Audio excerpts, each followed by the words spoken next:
মতলব উত্তরের সাদুল্লাপুরে বিএনপির ইফতার মাহফিল অনুষ্ঠিত। মতলব উত্তর উপজেলার সাদুল্লাপুরে বিএনপির ও সহযোগী অঙ্গ সংগঠনের ইফতার মাহফিল অনুষ্ঠিত হয়েছে। মঙ্গলবার 18 মার্চ উপজেলার সাদুল্লাপুর ইউনিয়ন বিএনপির আয়োজনে চান্দ্রাকান্দি এসিএল মডেল একাডেমি স্কুল মাঠে অনুষ্ঠিত ইফতার মাহফিল পূর্বক সংক্ষিপ্ত আলোচনা সভায় প্রধান অতিথির বক্তব্য রাখেন চাঁদপুর জেলা বিএনপি সদস্য উপজেলা বিএনপির সাবেক সাধারণ সম্পাদক আলমগীর সরকার।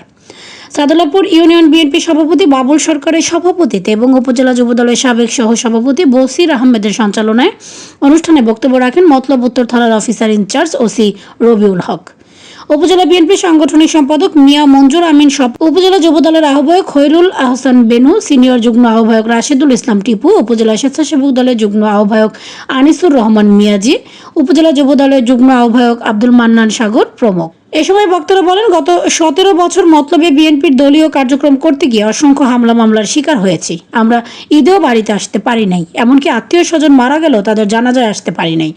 গত 17 বছর আমরা পালিয়ে পালিয়ে দুর্বিষহ জীবনযাপন করেছি, যা ভাষায় বর্ণনা করার মতো নয়।